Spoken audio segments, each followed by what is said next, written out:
Great day, great day, great day. Are you live on your end? I'm live. Where your clapper? Where your clapper? Woo!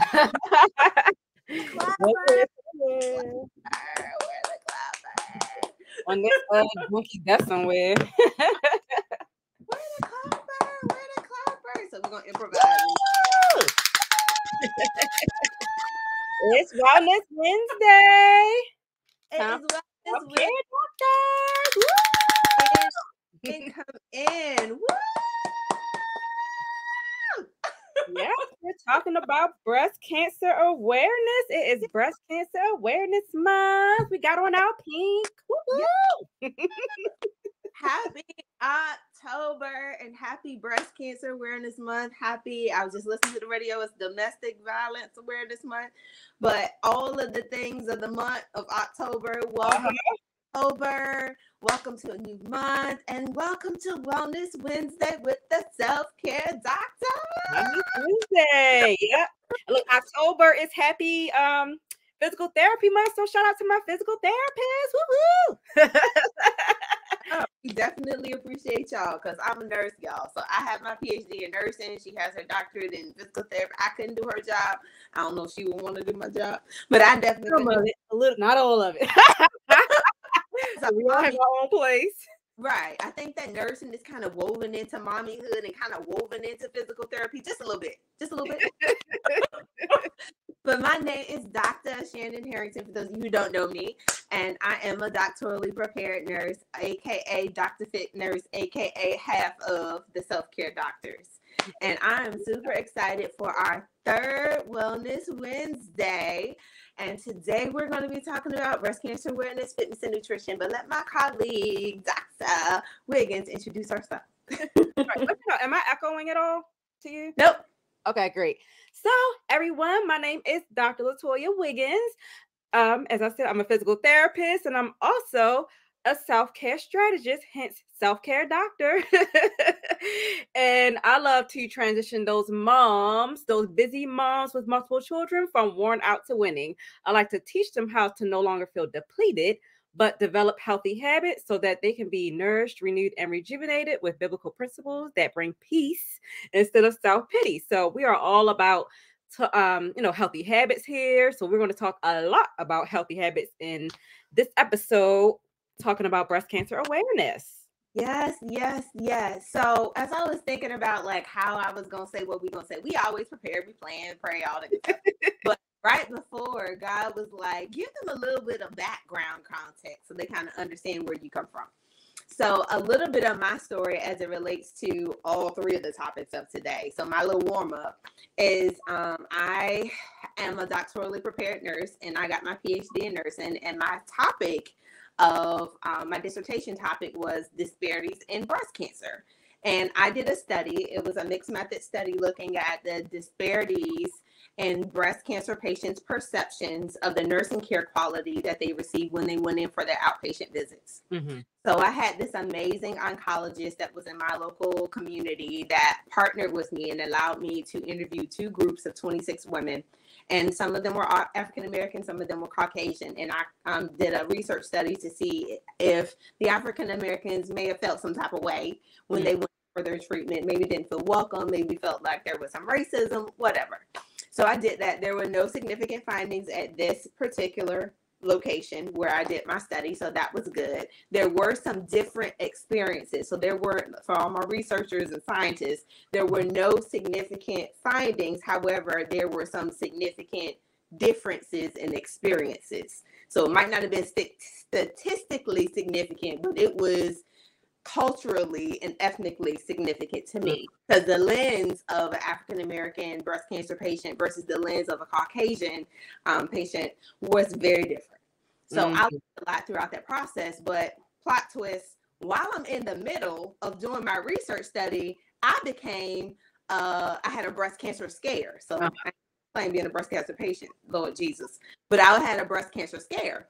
And me being, I'm doing all the research, I'm a nurse, I'm an oncology nurse, my favorite patients is breast cancer.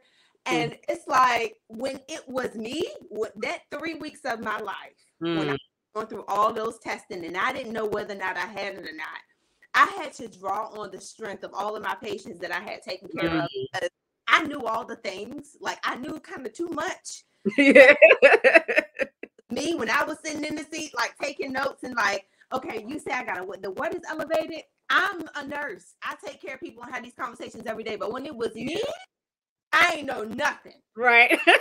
Mama them, and I had to bring my other colleague, my friend and colleague. They had to go with me to every visit because I would sit there and I was like, I'm gonna die. I'm just gonna die. My breast cancer is gonna be stage 15. Ain't no stage 15. I'm just gonna die. I'm just gonna die. Lord is gonna take me. I hadn't even turned 30 yet. I was 29, and I thought I was gonna die. And every time I'm sitting there listening, I ain't heard nothing. It was just like womp womp womp womp womp womp. So my mama and my friend had to have the brains for me. So fast forward 3 weeks, all my tests came back negative. I had fibrocystic breast disease. So that runs in my family. Okay, I got some lumpy breasts. Okay, cool. But no cancer, nothing benign, nothing malignant, just some lumpy breasts, and you just gotta do some special stuff, some special things, right? So that was my personal experience, but I have breast cancer that runs in my family. And like I said, my favorite patient to take care of as an oncology nurse for breast cancer patients. And I lost 2 of my close friends to breast cancer, but plot twist, they survived. One of them had stage 3, one of them had stage 4. They survived both 17 and 14 years respectively, longer than they had been diagnosed and predicted to survive because they practiced fitness and nutrition. So all right. I believe in God. I know God has favor. We done prayed and we done shrunk a whole lot of tumors in my days. But their doctor said had they not had a healthy lifestyle, they would not have beat those odds. In addition to God and God's little hand on it and miracle working and all that type of stuff. I know that it was because of their mindset. And also the physical activity and what they fed their spirits, what they felt their body, and how they moved their body, that really impacted their ability to really live amidst a death sentence of a diagnosis. Yes. So let's talk about that, Shannon, because we're both African American women. And I love that you brought up the disparities, because I actually read that, a lot of unfortunately, a lot of times in the African American community with many diseases, you see there's a higher, a higher percentage of people who, have those, who will have something like breast cancer, African American women. And a lot of times it's related to either kind of what you mentioned, like the issues with the healthcare system, or could it be, could be lack of resources, or what we're talking about today, that nutrition and fitness piece. And I have a breast cancer, different kind of cancers actually running my family. And I have a friend, a very close friend, one of my best friends. She's a 6-year survivor of breast cancer. And I love that we're talking about this, because just like how you're scared, you said you weren't even 30 yet. And my friend, she was 36 at the time, and, as you know, because you're a nurse, the screening doesn't even, the screening for breast cancer doesn't even start till you're 40, unless you have, some known high risk factors where your doctor may recommend you to get some kind of screening prior. But just like I went for my annual GYN visit recently, and I'm 37, so she just told put that little bug in my ear, like, yeah, this looks good, you don't have to start getting mammograms till you're 40. But that just makes me think about somebody like my friend. She was only 36. Only 36. So just want to give you all just some knowledge, especially if you're not doing it, or maybe have this knowledge and you're not doing it, because I can be guilty of it at times. We have to learn to love our boobies, not the look of them, how they look, how they sit right up in our tops, anything like that. Girl, to get to know them, literally, like you have to know how your breasts feel. Like you talked about, the density of the breast. You have to know what's normal for you. So in case something abnormal, like, this don't feel right. The difference. So you have to know the difference in your I mean, not the difference. You have to know how your breast tissue feel, you know, and Right. do those monthly checkups. And that's why I say I know I fail because I don't always do it monthly. Sometimes I could be randomly in the shower, and I know years ago I heard Mhm. it's actually like really good to do it like in the shower. I guess because at that time the tissue was a little softer. It's like, Mhm. oh, let me go ahead and do my breast exam, you know. But Mhm. we can't wait for our yearly checkups. You know, if you're even going to the doctor yearly to do your checkups. You know, Yeah. you have to do it. You have to make sure that you're going to a specialist, you know, like a GYN, Yes. and know what's recommended for you because the Right. recommendations have been changing also recently. Because I know so far I still get my breast checked every year, but when I was actually looking things up recently, I saw that they were actually saying every 3 years now for Yes. people who aren't high risk. But you know, if you are high risk, still yearly. So these are Mhm. things that you have to talk about with your doctor, especially if you know it's a history in your Right. family of breast cancer, or you've had some breast scares in the past, or some other high risk factors such as like radiation around your chest area. And you know, you Mhm. can expound on that also if you have anything to add, like as far as like risk factors and things you might recommend for our ladies to make sure that they are doing, because we got to save these boobies. And of course, when we say save the boobies, we're mainly talking about save your life. Forget the boobs, you know. Right. Make sure you are saving your life, but you got to check the boobies.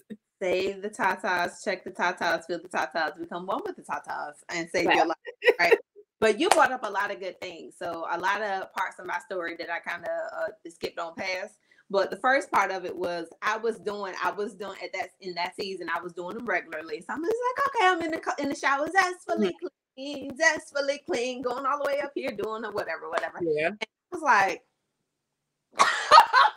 wait a minute. I knew something felt different. So your breast naturally will feel different. That's why I'm glad that you brought up the fact Mhm. that you got to become one with your boobies, because during your menstrual time or during certain high Mhm. level hormonal time, they're gonna feel different than when Yeah. you don't have all of those hormones going on. So that you need to know that. So mine, I don't remember what time it was, but I was like, oh, okay, I feel something a little different, but I'm just gonna let that go.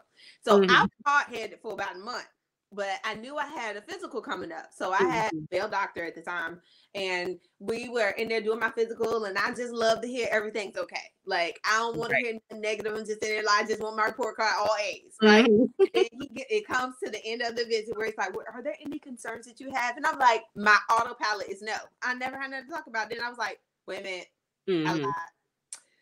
See, what had happened was about 30 days ago when I was getting just fully clean and doing my breast exam, I said, it's probably nothing, but I just want you to check.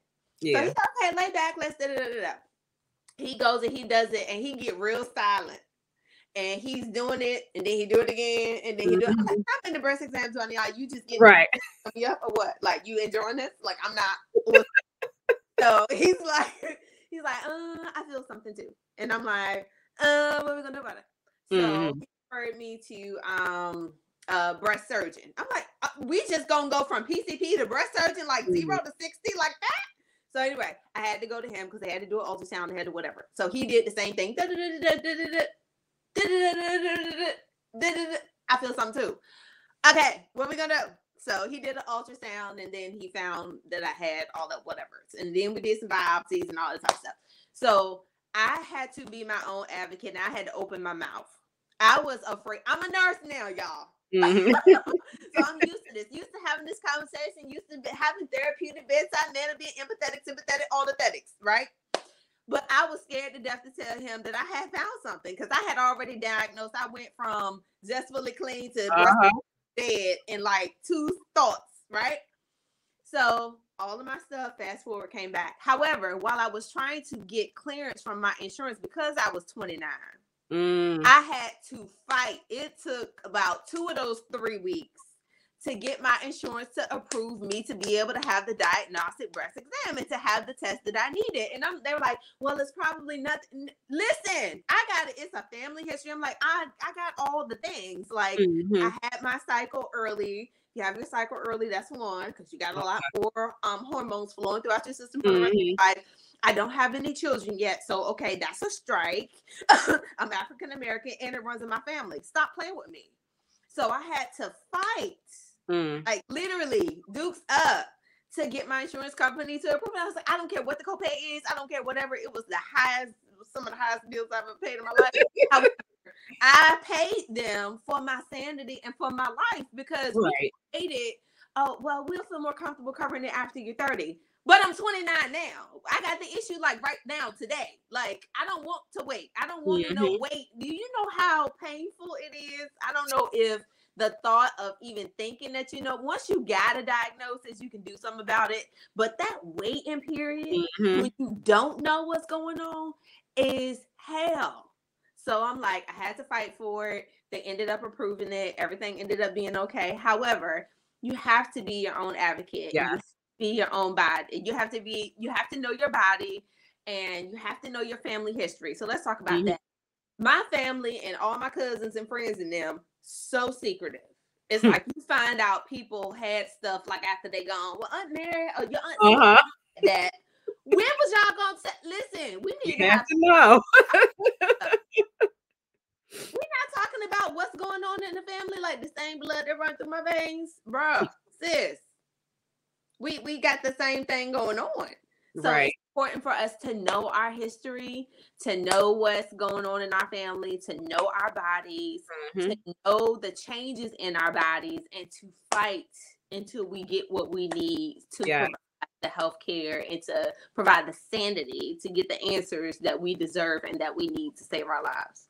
Yes. And I love that you brought up that advocacy piece, because you're not the first person I heard, who's had the same issue. And it's usually with breast cancer, and the people who are saying this, there's been a few people who did indeed have breast cancer, but they had to keep advocating. Sometimes you have to switch doctors, go to somebody who's going to listen to you. Like, your body, when something's wrong, run my tests. Run my test. I'll pay the extra money if I need to. If I ain't got the money, I'll figure it out later. So be your own advocate. If you're not feeling a doctor, you might usually like the doctor, but right now they're not giving you the answers you need. Go to somebody else if you need to, or keep stressing something is not right. You don't think so? Okay, but unless you can tell me for sure that is not, run me my test. Right. Run it back. Right. So one of the things that I learned, so I did my dissertation on disparities in breast cancer, and then when I went to Harvard, I was able to kind of expand on that a little bit. I looked at nutrition and exercise interventions for African American breast cancer survivors. So I was kind of on the other side of it. I was with people, African American women who were survivors, who were either they were living a healthy lifestyle or they were not. So just throwing it out there. So what do you think happened with those who lived a healthy lifestyle? Trick question. Oh, definitely. The chances, like you said, we kind of talked about it at the beginning. Exercise and nutrition goes a long way. It's going to, if you already don't have cancer, never had cancer, it's going to help you live longer, unless God got some other plans for you. And if you had cancer or history of cancer, same thing. It can help you live longer. So breast cancer, unless something has changed, like 5 years. If you've been free of cancer for 5 years, it increases your risk. I think they start to actually say like your curd. So it increases your risk of not having a reoccurrence again. So like you said, your friends are what, 17 years out, and what else? 7 and 14. Oh, 7 and 14. Oh, yeah, 14 years out. That's a long time. So, yeah, you may have had it now. Do you want it again? Let's do what you need to do. That you can control. That's the key word, right? Control. Absolutely. You already said the things that we can't control. We can't control being Black. We can't control being a woman. We can't control our genetics. What's the gene? It's like the BRCA. I think don't they call it BRCA? Like BRCA. BRCA. Mm-hmm. Yeah, the gene. BRCA1, BRCA2. You can't change if you already have that gene. Which is a form of genetic testing that some people do when they know they have a history of breast cancer. They see if they have that particular gene in their body, so they know if they are high risk or not. Those things you can't change, but what can we change? The way we eat, what we drink, because drinking, alcohol consumption can increase your risk of breast cancer. So you might not want to drink it at all, or make sure you're drinking it in moderation. Fruits and veggies, not just fruits. not fruit juice, fruits and veggies, the healthy fats. A lot of people think that healthy fat, I mean, some people hate the word fat, so they avoid it. Healthy fats are good for us, y'all. So we got to be having the whole grains and the, like I said, the healthy, and when we say fruits and veggies too, not drizzled with sugar. Y'all know how we be eating some of our vegetables cooked so long that we don't have no nutritional value in it. We done put a ton of cheese and all that other stuff on it. You hit on a lot of things, and my research was not mind blowing. It was, I bet. So the people, the African American women in the group that practice physical exercise, what is the recommendation? 150 minutes. Right. So now 5 30-minute sessions or something like that. So 150 minutes a week, and who ate the recommended amounts of what he was just talking about: whole grains, fruits, vegetables, drinking your water, getting your protein in, having your healthy fats. So having those avocados, having those nuts, having those legumes, all of those things. So the one, like I said, it's not mind blowing. I ain't need to go to Harvard to learn this. Right. Harvard outcomes. But Harvard outcomes could be in the hood outcomes, right? If you eat, so what you put in your body, both physically, hey Danielle, physically, spiritually, all those things that you feed yourself. So just beyond the food, but whatever you're feeding yourself and how you're moving your body, those people had a greater quality of life. They had better energy. They were happier. They were less depressed, and they had a longer quantity of life. They had longer years, even in survivorship, and they had decreased rate of recurrence. Like you're talking about, once you get past that 5-year mark, it's like, right. It was not rocket science. And it's like, when I read it, I was just like, okay, cool. It's important work because we need to have that data and that research, and it's great and all those other types of things. But it was kind of common sense. But I think that a lot of things, common sense ain't always common. Right. Always common. And we don't always do those things that we need to do, or that we know to do, because we got, I call them sexy excuses about why we ain't got time for it. Like, got time, I don't want to do that, I'm not trying to be snatched, I'm big, I hate that. I'm big boned. Everybody in my family big boned. We don't have big bones. Let's go ahead and put you in a MRI or CAT scan and look at your bones. Your bones are not big. They're not. Even though I don't go outside, I'm rocking a shirt. Yeah. So our bones are not big. We need to stop saying that in our community. I'm big boned. I've been big boned. Your bones is not big. We did an X-ray of you. Bones. It's your body. Your body is big. Not your bones. Your body. The you got a little bit too much fat. You got but not the healthy fat. I don't like to call it fat because I get in my feelings when I feel fat. I feel juicy. I feel extra juicy. So you might be a little extra juicy. It's fine. We still love you and you extra juicy. However, your little extra juicy booty needs to move a little bit so that you can be healthy. And it's just beyond not just the breast cancer prevention, but it's just overall healthy living. Yeah. Because there's so many different, it's always a disease of the month, a disease of the week. We got to it's always something that is out of our control. Like you talked about, environmental, socioeconomic, maybe financial, maybe resources, maybe education, maybe intellect, whatever. There are a lot of different things that we don't know, but the things that we do know and can control, we need to be very intentional about making those things a priority just for life. Not for being snatched and cute, looking good in your little Shein dress, your little disposable clothes from Shein, but beyond just your little outfit, we need to make it a priority for us to be intentional about what we feed ourselves and moving our bodies for the added benefits of disease prevention.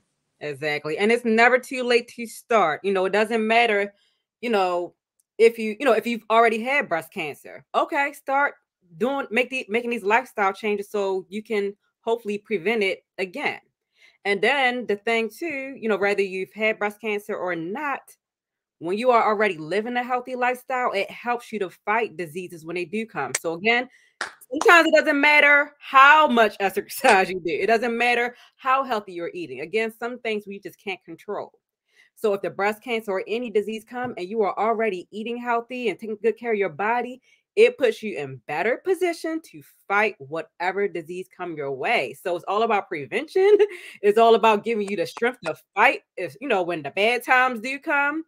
If you are already going through breast cancer treatment, these things are what helps heal you. Because we're not saying you got to be in the gym pumping iron and running 10 miles a day and everything. And that's what we're about to get to. Also, it could be something as simply as walking. Shannon mentioned it's recommended that you exercise 150 minutes a week.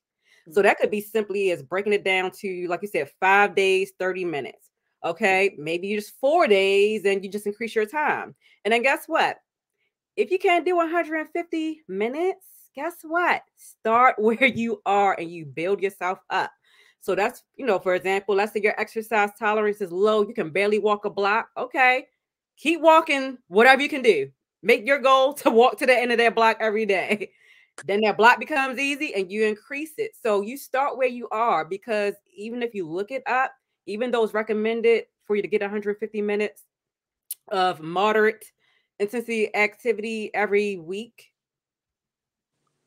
pretty much it goes back to that saying, anything is better than nothing. But you don't want to stay there, but anything is better than nothing. Again, start where you are, and then you just gradually increase. You can only work out for 10 minutes. You start at 10 minutes. Then 10 minutes gets too easy. You increase it to 15 and so on. I'm glad you brought that up, because I was talking to my friend I was telling you about yesterday. I was talking to my friend and we were talking about she's mixed. She's spicy Latina. So Latina. And she's so spicy, but she went for her doctor's appointment. So she's a nurse too. And for her doctor's appointment, her doctor was like, you look juicy, honey. So she's getting a little juicy and put her on blood pressure medication because her blood pressure was high.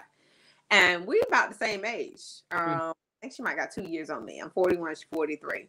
And she said, I'm a nurse. Like, I know better. So I got to get my life all the way right. So she started watching what she was eating. She started drinking her water. So pink girl, team pink. Water. So she started with 64. This is 64. I drink 2 of these a day. So that's a gallon. So I pee. There you go. I ain't there yet, but I'm trying. Getting her water in, pink girls. And she was watching what she was eating a little bit better, getting better and better over time. And she started walking. She's still walking. She did it for 6 months. She's lost 70 pounds. 70 pounds. And 70 pounds in 6 months just walking. Just walking. She ain't walked into no gym. She ain't did none of the foolishness that I do on Instagram. So she ain't running no hills. Right. She ain't doing no hills backwards. She ain't doing no push-ups on no mountains. She ain't doing no bear crawls and no burpees. She ain't doing none of that crazy foolishness that I on Dr. Fit Nurse. But she lost 70 pounds in 6 months. And you know what the magic is? She was consistent. A lot of times we give up because we don't see her goal wasn't to lose 70 pounds in 70 minutes or 70 pounds in 70 minutes. Gotta be realistic.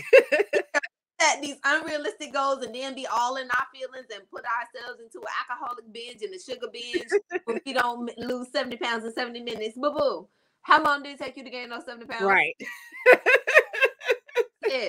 Come on. It wasn't overnight. You gained those 70 pounds over the last 3 years. So it might have been COVID. So you was a little juicy before COVID. Right. 19, 20, 21, 22. So in the 4 years, you done gained 70 pounds. You're not going to lose that in 4 minutes or 4 months. Yeah, 70 pounds in 6 months, y'all. That's crazy. Like crazy good. Yes. By doing something simple as walking. Walking and just watching what you eat, drinking your water.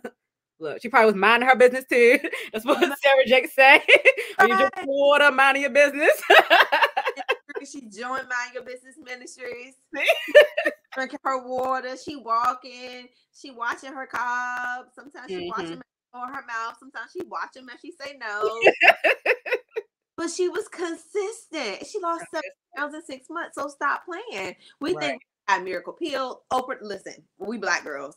So Oprah done told us that if there was a magic pill or whatever, it would have been on her favorite thing. And she would have a favorite list every year. She would have told us. Oprah said she would have told us if it was a secret easy way to lose weight and just be snatched 25-8. Oprah said she would have told us. Oprah ain't told us yet. Oprah ain't told us yet. Right. And I'm glad that you mentioned that, because some people are so busy trying, you know, that many of us, and I've been guilty of that in the past also, you want a quick fix. And I mean, I understand. Like, I need to look like this now. But we have to be patient, and we have to remember that no matter what our goal is, whether it's to be snatched, make sure that your health prioritizes all of that, you know, because a lot of times we want that quick fix. We'll go on a little binge diets, the crazy diets, you know, every year we turn around, it's a new diet. You have to learn how to eat healthy. It's about healthy living, not being on a diet, because a diet does not sustain you. A lot of times you'll lose the weight being on a diet. Again, you lost the weight. So now like, okay, cool. Now I'm gonna go back to how I was eating. And then the weight trickles right back on. Or some of these diets, they're so restricted on what you can eat that sometimes you actually end up losing out on certain nutrients that you do need. So it's not, some of these diets are not healthy long term. You know, so just like everybody wants to do no carb, no carb. You're supposed to have some carbs. They're for energy. You got to make sure watch the kind of carbs you're eating. You know, we want the whole grains, the wheat bread, not the white, the white bread or the white rice. You know, it's all about watching what you eat. Same thing. A lot of people don't want to eat fats. It's okay to eat fat, not the unsaturated or trans fats, and the healthy fats. Woo, if I eat me some healthy fats, some avocados, that way be whoosh, you can feel it shedding off of you. A lot of these low fat or low carb diets. Wait a minute, low fat. And what else did I say? Maybe it was low carb. Low carb. A lot of times they replace it with a different ingredient, or they take away something that you do need. So the key, I just want y'all to remember, is just eat healthy. And and it's not about starving yourself either. Like some people like, I'm hungry. Oh no, you're still supposed to feel full, but full on the good stuff. Don't starve yourself. Don't miss a meal. Eat. Just make sure you're eating the healthy things. And again, start where you are. So a lot of times we're too busy trying to eliminate something.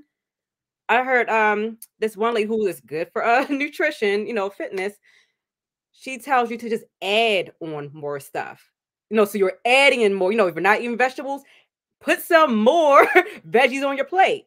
So you might still have the French fries there, but you're adding more healthy stuff on your plate. So the more you get used to putting those healthy things on your plate, the less you start, the less you eat the unhealthy things. So just start with putting more instead of eliminating. Try to cut back on those things, but start thinking about just adding more healthy things. Like we talked about the water. Add more water into your diet. That's just like, I love drinking coffee, but I got to make sure I'm adding my water in there. I really need to be adding those healthy things, y'all. Absolutely. Danielle, I see you. I hate avocado. A lot of people don't like avocado. I had the health and fitness person. You don't like avocado. I don't like it. I don't like the texture. I don't like the smell. I don't like. That's what a lot of people say. The texture.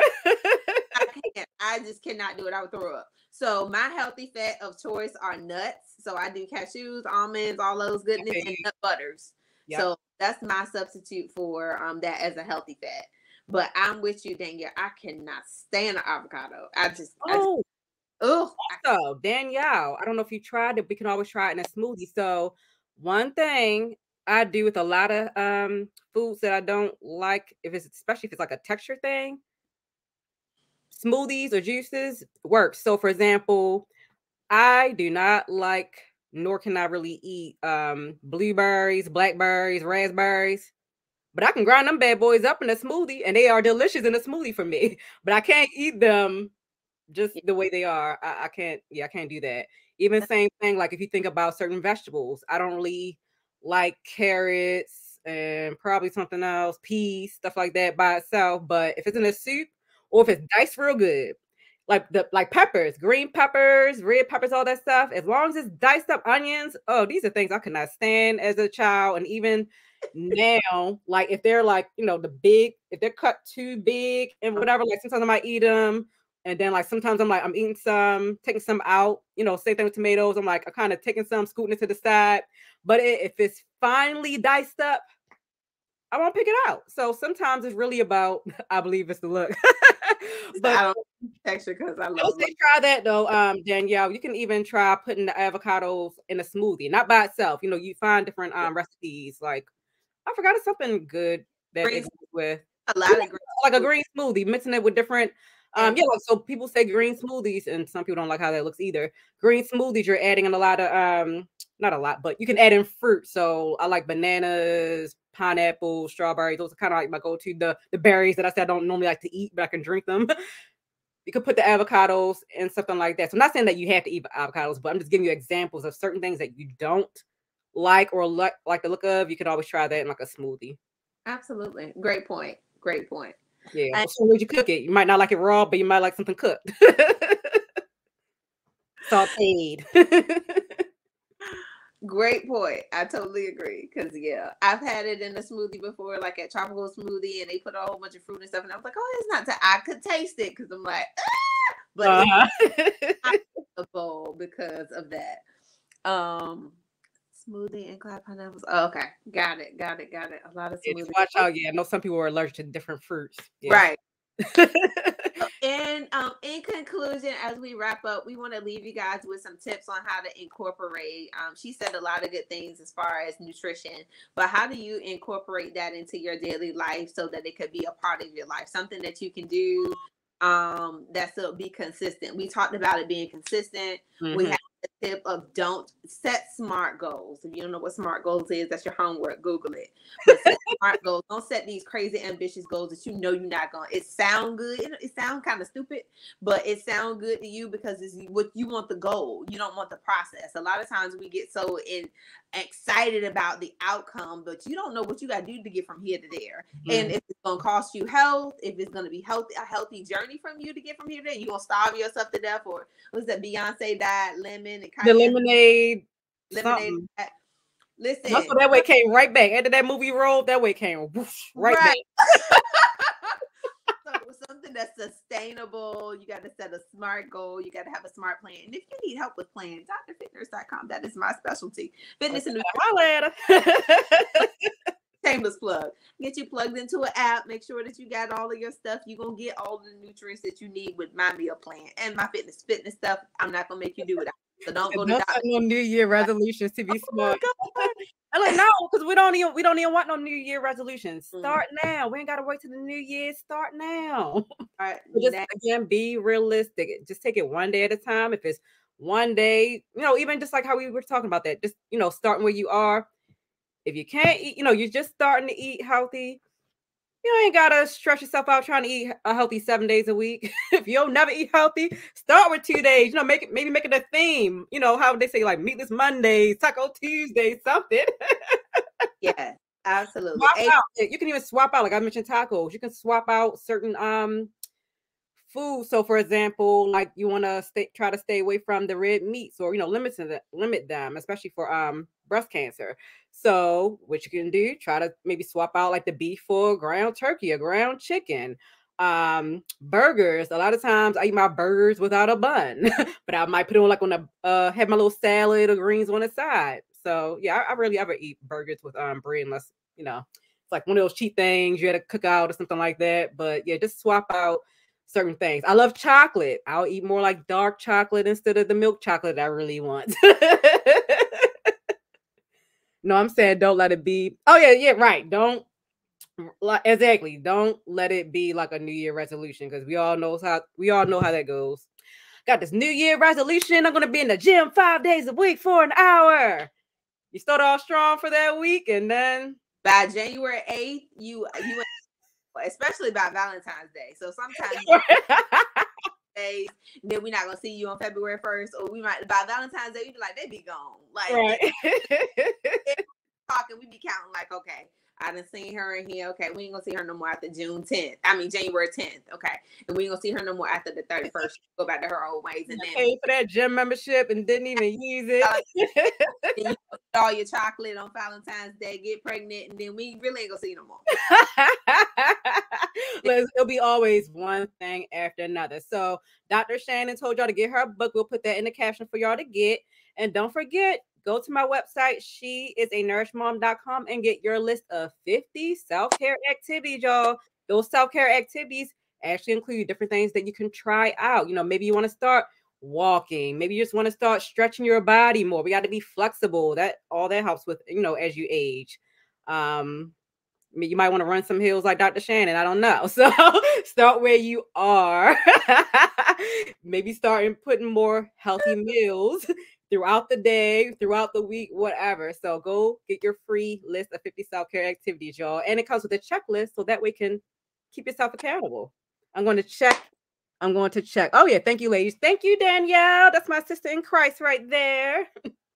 Thanks, Danielle. Well, you all, hubby. Y'all, self-care doctors. He got to know this stuff too, right? Thanks, Sean. All right, y'all. And again, let us know some different self-care topics that you all want us to discuss. And meet us here again next Wednesday, same time, 6 p.m. Eastern Standard Time. Let us know, if you're catching a replay, put in hashtag replay and let us know your takeaways. Like and share this. And today we have on pink because it is Pink Day, according to the American. Oh, yeah. So Pink Day, pink in the pink or whatever. I forget what the hashtag is. I'll put it in there. But the Healthylady Self-Care Club are doing the 5K in honor of breast cancer at the end of the month. So you can participate virtually. You can just donate 50 cents, $5, $20. I don't care what you donate. I'll put the link below in the comments, but we are doing that. So if you want to donate to that, and we are collecting donations throughout the whole month of October for Breast Cancer Awareness Month. So any amount is appreciated, and I thank you in advance for that. The Healthylady Self-Care Club is going to be participating in that. And if you need help with nutrition and want to get started with a detox, because if you're like, girl, I need to get my whole life. A detox next week, Monday through Friday. So join the Healthylady Self-Care Club on Facebook and get more details about that. And we'll see you next week. Happy Wellness Wednesday. Yes, bye-bye, everybody. Stay healthy or get healthy. Take care of yourselves.